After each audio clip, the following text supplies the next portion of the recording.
Good afternoon, students. Welcome to the class. What is Doppler effect and why pitch of car's horn appears higher when it is approaching us? Doppler effect क्या है और क्यों car का जो horn होता है उसकी pitch हमें बढ़ती हुई महसूस होती है जब कार हमारी तरफ आती है या घटती हुई महसूस होती है जब कार हॉर्न बजाती हुई हमसे दूर जा रही है। इन्हीं सब क्वेश्चंस का आंसर करेंगे आज के इस वीडियो में। तो चलिए आइए स्टार्ट करते हैं। सबसे पहले समझते हैं कि डॉपलर इफेक्ट क्या है। It is the change in frequency of sound or light when the wave source and the observer are in relative motion. ये फ्रीक्वेंसी के चेंज को बताता है ऑफ साउंड या light wave when the wave source and the observer are in relative motion.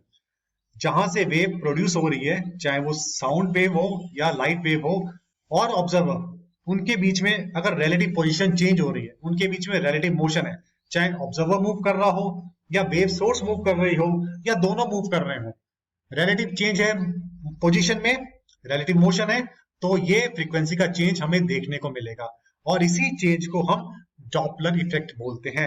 It was first described by Austrian physicist Christian Doppler in 1842। तभी उनके नाम से ये डॉपलर इफेक्ट का नाम। तो डॉपलर इफेक्ट को और डिटेल्स में समझने से पहले कुछ बेसिक्स चीजें समझ लेते हैं। वेव क्या होती है, फ्रीक्वेंसी, टाइम पीरियड, इसके रिलेशनशिप को भी समझ लेते हैं।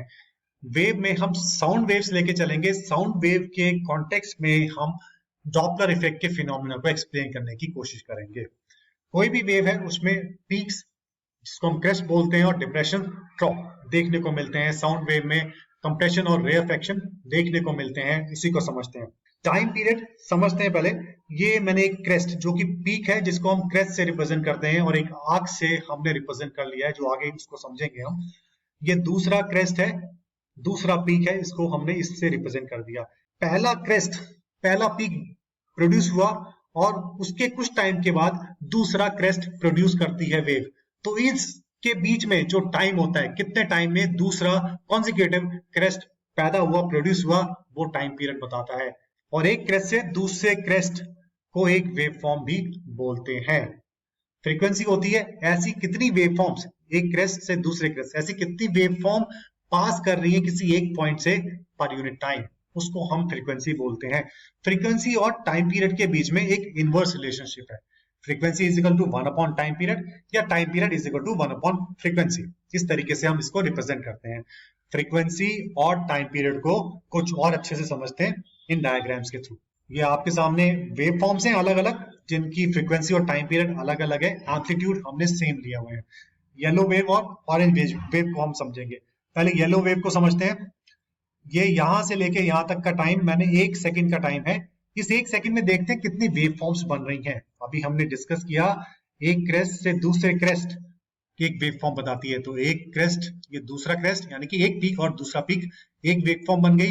ये दूसरा पीक, तीसरा पीक, दूसरी 2 वेव फॉर्म हो गई। तीसरा पीक और चौथा पीक, 3 वेव फॉर्म हो गई। 1 सेकंड में मुझे 3 वेव फॉर्म्स देखने को मिली। तो इसकी फ्रीक्वेंसी हो जाएगी 3 हर्ट्ज या 3 वेव्स पर सेकंड। और अब मुझे इसका टाइम पीरियड निकालना है। टाइम पीरियड फ्रीक्वेंसी का इनवर्स होता है, तो मेरा टाइम पीरियड हो जाएगा 1/3, 0.33 सेकंड। 0.33 सेकंड का मतलब है एक वेव फॉर्म को बनने में 0.33 सेकंड लगते हैं। या दूसरे तरीके से मैं बोलूं, एक क्रेस्ट के बाद दूसरा क्रेस्ट प्रोड्यूस होने में 0.33 सेकंड लगते हैं। इस येलो वेव फॉर्म की मैं बात कर रहा हूं। अब बात करते हैं इस ऑरेंज वाली वेव फॉर्म की। इसमें देखते हैं 1 सेकंड में ये कितने वेव फॉर्म्स बन रहे हैं। ये पहला क्रेस्ट या पहला पीक, ये दूसरा पीक, एक वेव फॉर्म हो गई। ये दूसरा पीक और ये तीसरा पीक, 2 वेव फॉर्म हो गई। तो इसने 1 सेकंड में 2 वेव फॉर्म बनाई। तो इसकी फ्रीक्वेंसी हो जाएगी 2 हर्ट्ज या 2 वेव फॉर्म्स पर सेकंड। अब मैं इसका टाइम पीरियड निकालूंगा, फ्रीक्वेंसी को इन्वर्स कर दूंगा, 1/2, 0.5 सेकंड। तो इसकी फ्रीक्वेंसी है 2 हर्ट्ज, टाइम पीरियड 0.5 सेकंड। अब आप देखिए, जहां पे फ्रीक्वेंसी ज्यादा है वहां पे टाइम पीरियड कम है। यहाँ पे फ्रीक्वेंसी कम हो गई, टाइम पीरियड बढ़ गया। तो फ्रीक्वेंसी बढ़ने से वेव फॉर्म कॉम्प्रेस हो जाती है। जो टाइम होता है दो सब्सिक्वेंट क्रेस्ट के बीच में, दो सब्सिक्वेंट पीक्स के बीच में, वो कम हो जाता है। जबकि वेव टाइम पीरियड बढ़ने से दो सब्सिक्वेंट क्रेस्ट के बीच में, पीक्स के बीच में टाइम बढ़ जाता है। या अगर मैं बोलूं फ्रीक्वेंसी कम होने से टाइम पीरियड बढ़ जाता है, या दूसरे तरीके से बोलूं फ्रीक्वेंसी बढ़ने से टाइम पीरियड कम हो जाता है। तो ये हमारी एक अंडरस्टैंडिंग है फ्रीक्वेंसी और टाइम पीरियड को लेके। अब आगे बढ़ते हैं, पिच के कॉन्सेप्ट को भी समझ लेते हैं। Concept of pitch and is relation with the frequency. Pitch एक तरह की ऑडिटरी सेंसेशन है जो कि हमें कानों में महसूस होती है, और ये एक क्वालिटेटिव कॉन्सेप्ट है। इसकी जो परसेप्शन है वो सब्जेक्टिव है। देखिए कुछ इस तरीके से समझते हैं। मान लिया दो आदमी आमने सामने खड़े हैं और सामने से एक कार आ रही है हॉर्न बजाती हुई। ऑब्वियसली दोनों को ये महसूस होगा कि जो कार जो पिच है वो बढ़ती हुई महसूस होगी उनके कानों में, लेकिन कितनी बढ़ती हुई महसूस होगी वो हम नहीं बता सकते। किसी एक आदमी को ज्यादा बढ़ती हुई महसूस होगी, दूसरे को कम बढ़ती हुई महसूस होगी, पर बढ़ती हुई महसूस होगी। लेकिन कितनी बढ़ती हुई महसूस होगी, दैट इज क्वांटिफिकेशन, वो हम नहीं कर सकते, डायरेक्ट क्वांटिफिकेशन नहीं कर सकते। तो ये सब्जेक्टिव है। और इसका क्या रिलेशनशिप है फ्रीक्वेंसी के साथ, वो हम डॉपलर इफेक्ट के जरिए समझने की कोशिश करेंगे कि पिच बढ़ रही है, कम हो रही है, पिच कांस्टेंट है, तो इसका जो सोर्स फ्रीक्वेंसी एमिट कर रहा है उस फ्रीक्वेंसी से इस पिच का जो हमारे कानों में पड़ रही है उसका क्या रिलेशनशिप है, उसको हम डॉपलर इफेक्ट से समझने की कोशिश करेंगे। पिच एक क्वालिटेटिव सब्जेक्टिव परसेप्शन है, जबकि फ्रीक्वेंसी को हम क्वांटिफाई कर सकते हैं, मेजर कर सकते हैं। चलिए आगे बढ़ते हैं। अब डॉपलर इफेक्ट को समझने की कोशिश करते हैं। एक सेटअप हमने तैयार किया है जहां पे एक वैन खड़ी है और दूसरी तरफ एक आदमी, एक पर्सन इज स्टैंडिंग, और दोनों रेस्ट की पोजीशन में मूव नहीं कर रहे हैं। वैन में एक हॉर्न लगा हुआ है और वो साउंड, जो हॉर्न में से जो साउंड निकलती है उसकी जो फ्रीक्वेंसी है दैट इज 20 हर्ट्ज। वैन में हॉर्न बजना स्टार्ट हो जाता है और क्रेस्ट बननी स्टार्ट हो जाती है, पीक्स बनने स्टार्ट हो गए हैं, और ये पहला पीक इसके पास पहुंचता है 1 सेकंड में। 1 सेकंड के बाद इसके कान में ये पहला क्रेस्ट, पहला पीक पहुंच जाता है इस आदमी के कान में। दूसरा पीक उसके कान में पहुंचता है 1.05 सेकंड में, तीसरा 1.1 सेकंड में, चौथा 1.1 सेकंड में। इस तरीके से इतने टाइम गैप में इसके कान में ये क्रेस्ट या पीक्स इसके कान में पहुंच रहे हैं। जो हॉर्न है उसमें से फ्रीक्वेंसी निकल रही है 20 हर्ट्ज की वेव फॉर्म वाली, जो है वेव फॉर्म निकल रही है। अब हम देखते हैं हॉर्न की जो फ्रीक्वेंसी है वो 20 हर्ट्ज है, इसके कानों में जो फ्रीक्वेंसी जा रही है वो कितने हर्ट्ज की होगी। तो उसके लिए हम क्या करेंगे, ये पहली वेव फॉर्म दूसरी वेव फॉर्म, इनके बीच में टाइम इंटरवल निकाल लेंगे, या दूसरी वेव फॉर्म या तीसरी वेव फॉर्म के बीच में जो टाइम इंटरवल है, दो पीक्स के बीच में जो टाइम इंटरवल है वो टाइम पीरियड बन जाएगा। टाइम पीरियड निकाल लेंगे, उसको इन्वर्स कर देंगे तो फ्रीक्वेंसी आ जाएगी। तो टाइम इंटरवल निकालने की कोशिश करते हैं। हमने ये ले ली तीसरी क्रेस्ट और दूसरी क्रेस्ट के बीच में टाइम गैप क्या है, टाइम इंटरवल क्या है, वो निकालते हैं। 1.1 सेकेंड्स माइनस 1.05 सेकेंड्स, तो जो टाइम गैप आ गया, टाइम पीरियड जो आ गया वो आ गया 0.05 सेकेंड्स।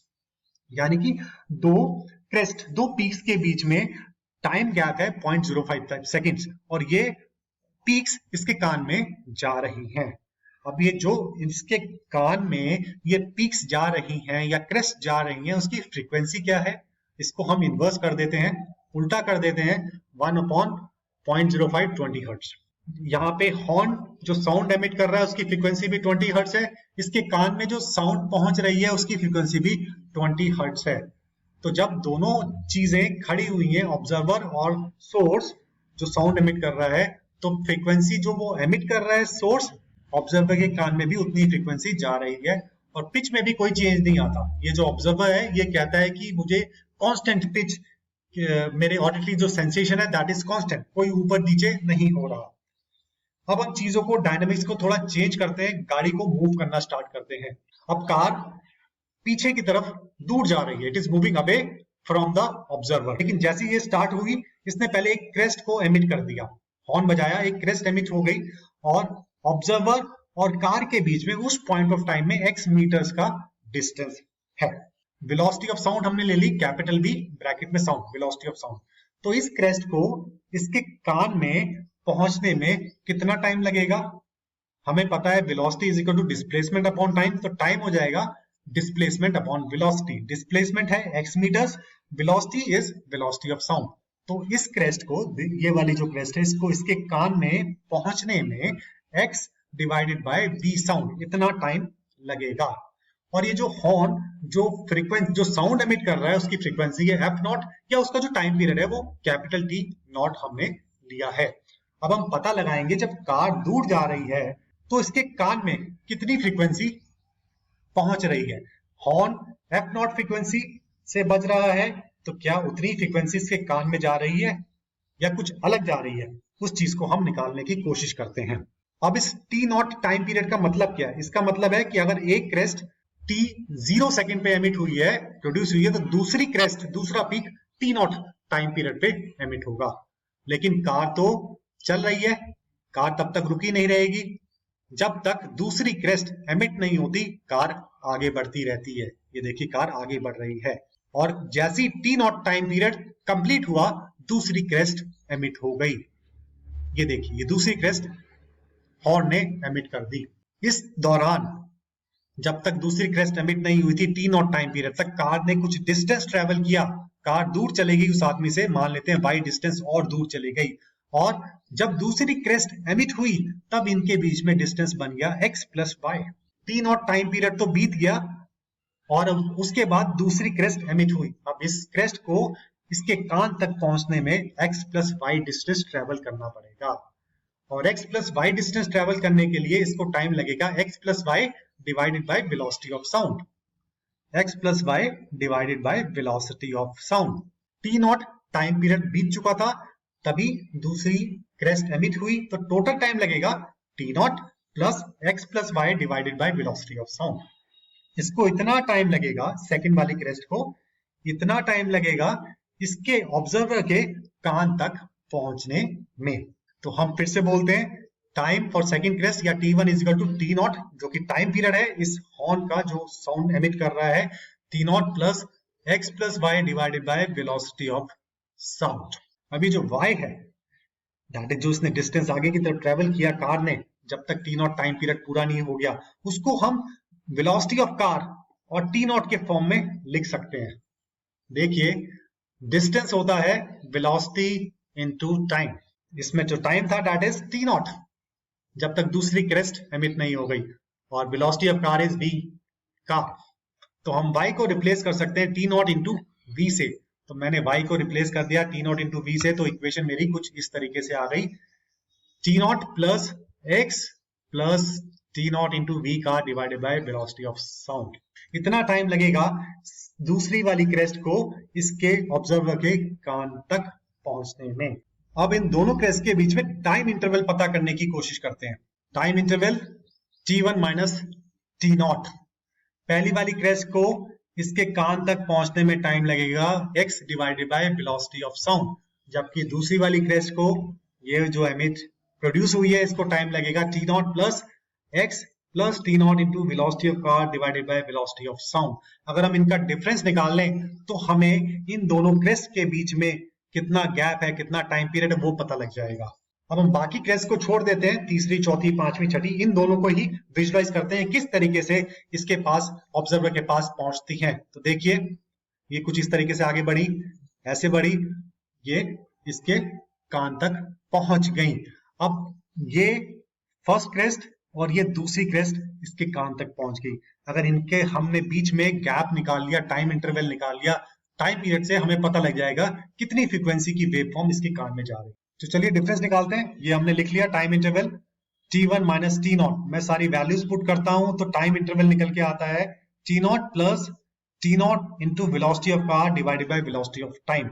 टी नॉट मैंने कॉमन ले लिया तो ये इक्वेशन कुछ इस तरीके से बन गई, time interval is equal to t naught 1 plus velocity of car divided by velocity of sound. तो ये टाइम इंटरवल, इतने टाइम इंटरवल या इतने टाइम पीरियड की जो वेव फॉर्म है इसके कान के अंदर जा रही है। अब इस टाइम इंटरवल या टाइम पीरियड से मैं फ्रीक्वेंसी निकाल लूंगा कि किस फ्रीक्वेंसी की वेव फॉर्म इस ऑब्जर्वर के कान से स्ट्राइक कर रही है। क्या उसकी फ्रीक्वेंसी सेम है जो फ्रीक्वेंसी कार का हॉर्न प्रोड्यूस कर रहा है या कुछ अलग है? तो देखते हैं। अब टाइम पीरियड या टाइम इंटरवल जो है इनवर्स है फ्रीक्वेंसी का, तो मैंने इसको इनवर्स कर दिया, तो न्यू फ्रीक्वेंसी दैट इज जो उसके कान तक पहुंच रही है, कान पर वाइब्रेट कर रही है, वो बन जाएगी ओरिजिनल फ्रीक्वेंसी, क्योंकि T not is inverse of F not, और ये जो है ये पावर हो जाएगा रेज टू पावर -1। इसको बायनोमियल एक्सपेंशन से एक्सपेंड करेंगे, फर्स्ट टर्म ही एक्सपेंड करेंगे, पावर्स को हम छोड़ देंगे, क्योंकि कार की वेलोसिटी साउंड की वेलोसिटी के मुकाबले बहुत कम है, तो हम हायर पावर्स को नेग्लेक्ट कर देंगे। तो जो नई फ्रीक्वेंसी या जो फ्रीक्वेंसी इस ऑब्जर्वर के कान तक पहुंच रही है वो कुछ इस तरीके से is equal to f naught. F naught वो वाली फ्रीक्वेंसी है जो हॉर्न एमिट कर रहा है, bracket start 1 minus velocity of car divided by velocity of sound. अभी देखिए 1 से ये कुछ quantity v car divided by v sound minus हो रही है, यानी कि 1 की वैल्यू कम हो गई है। 1 से कम वैल्यू ओरिजिनल फ्रीक्वेंसी से मल्टीप्लाई होगी, यानी कि जो न्यू फ्रीक्वेंसी है वो कम आएगी। इसका मतलब कान पर जो फ्रीक्वेंसी वाइब्रेट हो रही है, इसके कान में जो फ्रीक्वेंसी पहुंची वो ओरिजिनल फ्रीक्वेंसी से कम है। तो ये चीज हमें पता लगी कार के दूर जाने से, जो सोर्स के दूर जाने से, जो कि साउंड वेव एमिट कर रहा है, ऑब्जर्वर के कान में जो फ्रीक्वेंसी पहुंचती है वो कम वाली पहुंचती है। और अगर हम इसको उल्टा कर दें, सोर्स ऑब्जर्वर के पास आ रहा है, उस केस में अगर मैंने जब दूर जा रहा है तो वेलोसिटी मैंने माइनस वी ली, पास आ रहा है तो वेलोसिटी की जो डायरेक्शन है हमने उल्टी कर दी, तो उसको हमने प्लस कर दिया। वेलोसिटी एक वेक्टर क्वांटिटी है, अगर राइट हैंड साइड लेफ्ट से राइट मैंने माइनस लिया है तो राइट से लेफ्ट मुझे प्लस लेना पड़ेगा। तो when source is moving towards the observer, उस केस में जो नई फ्रीक्वेंसी है, जो फ्रीक्वेंसी इसके कान में पड़ेगी ऑब्जर्वर के, वो ओरिजिनल फ्रीक्वेंसी से ज्यादा होगी। देखिए F not into 1 plus velocity of car divided by velocity of sound. 1 के साथ कुछ क्वांटिटी ऐड हो गई, यानी कि 1 से ज्यादा वैल्यू हो गई। 1 से ज्यादा वैल्यू अगर ओरिजिनल फ्रीक्वेंसी से मल्टीप्लाई होगी तो हमें ज्यादा फ्रीक्वेंसी ही देखने को मिलेगी। तो व्हेन जब कार हॉर्न बजाती हुई आपके पास आ रही है तो फ्रीक्वेंसी आपके कान में ज्यादा वाइब्रेट हो रही है। जब दूर जा रही है तो आपके कान में जो फ्रीक्वेंसी वाइब्रेट हो रही है वो ओरिजिनल फ्रीक्वेंसी से कम वाइब्रेट हो रही है। और यही फिनोमिना कहीं ना कहीं जुड़ा हुआ है आपके पिच से। आप देखेंगे जब कार आपके सामने हॉर्न बजाती हुई आती है तो आपको पिच बढ़ती हुई महसूस होती है, ऑडिटरी सेंसेशन बढ़ती हुई महसूस होती है। जबकि कार हॉर्न बजाती हुई आपसे दूर जा रही है तो आपको ऑडिटरी सेंसेशन रिड्यूस होती हुई दिखाई देती है। तो डॉपलर इफेक्ट ने इस पिच के फिनोमिना को, कि why we hear high pitch when the car is approaching us, और क्यों पिच हमें रिड्यूस होती हुई महसूस होती है जब कार हमसे दूर जा रही है, क्योंकि पास आने पे फ्रीक्वेंसी बढ़ जाती है, हमारे कानों पे जो स्ट्राइक करती है, दूर जाने पे वो जो कानों पे जो फ्रीक्वेंसी स्ट्राइक कर रही है, जो हॉर्न बज रहा था, वो रिड्यूस हो गई, जिसकी वजह से पिच भी रिड्यूस हो गई। तो डॉपलर इफेक्ट इस तरीके से हमारे जो पिच की सेंसेशन है उसको एक्सप्लेन कर देता है। तो एक पिच का डायरेक्ट रिलेशनशिप हो गया फ्रीक्वेंसी के साथ। तो आई होप स्टूडेंट्स ये आपको समझ आया होगा। इसी को डॉपलर इफेक्ट बोलते हैं, फ्रीक्वेंसी में चेंज हो जाना जब रिलेटिव मोशन है सोर्स और ऑब्जर्वर के बीच में, चाहे कोई भी मूव कर रहा हो, ऑब्जर्वर मूव कर रहा हो या सोर्स मूव कर रहा हो या दोनों मूव कर रहे हो। अब देखिए कुछ इस तरीके से हम इसको रिप्रेजेंट कर सकते हैं। जब source is approaching the observer, उस केस में जो वेव फॉर्म है वो कॉम्प्रेस्ड हो गई है, पहले के मुकाबले कॉम्प्रेस्ड हो गई और इंक्रीज इन पिच हो गया। जबकि जब सोर्स दूर जा रहा है ऑब्जर्वर से तब वेव फॉर्म एक्सपैंड हो गई। आप देख सकते हैं इसमें दो क्रेस्ट के बीच में दूरी बढ़ गई है, टाइम पीरियड बढ़ गया, फ्रीक्वेंसी कम हो गई। इसके कान में कम फ्रीक्वेंसी वाइब्रेट हो रही है, जबकि हॉर्न ज्यादा फ्रीक्वेंसी से की साउंड एमिट कर रहा है। अब एक एग्जांपल से समझते हैं, चीजें और हमें क्लियर हो जाएंगी। एग्जांपल देखिए, a car is 330 metres away from the observer. 330 metre दूर है car. It is blowing a horn of frequency 200 hertz. Car के अंदर हॉर्न लगा हुआ है, वो 200 हर्ट्ज फ्रीक्वेंसी का हॉर्न बज रहा है और कार दूर जाती जा रही है ऑब्जर्वर से with speed with velocity of 20 metre per second. हमें पता लगाना है frequency of sound with respect to observer. Observer के कान में किस फ्रीक्वेंसी की वाइब्रेशन उसको महसूस होगी। Take the velocity of sound in air as 330 metre per second. अब ये कार दूर जा रही है, इतना हमें पता है कि जो पिच है वो रिड्यूस हो रही है, फिक्स फ्रीक्वेंसी कम एहसास होगा, जितनी सबसे कम एहसास होगा। चलिए देखते हैं कैसे निकालें इसको। इसका फॉर्मूला है सिंपल, जो नई फ्रीक्वेंसी है, जो फ्रीक्वेंसी इसके कानों से वाइब्रेट होगी ऑब्जर्वर के, that would be original frequency जो कि हॉर्न की है, bracket start 1 minus velocity of car divided by velocity of sound. सबकी वैल्यूज पुट करेंगे।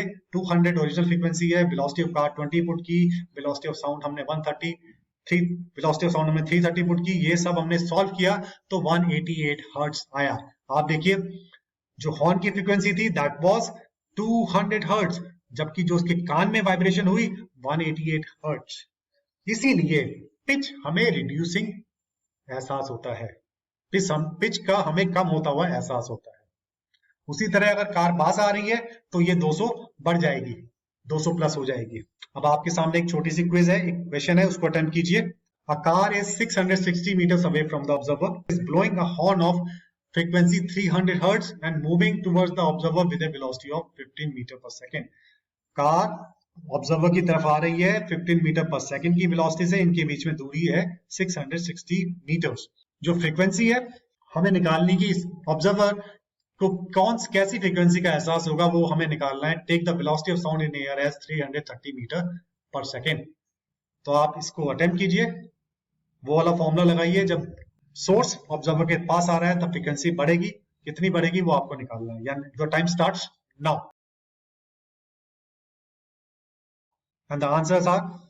आई होप स्टूडेंट्स ये वीडियो आपको इंटरेस्टिंग लगा होगा, समझ आया होगा डॉपलर इफेक्ट क्या है और क्यों हमें पिच कम और ज्यादा महसूस होती है जब चीजें दूर और पास जाती हैं। मैं आपको दोबारा मिलूंगा। Till then goodbye, thank you very much, have a nice day.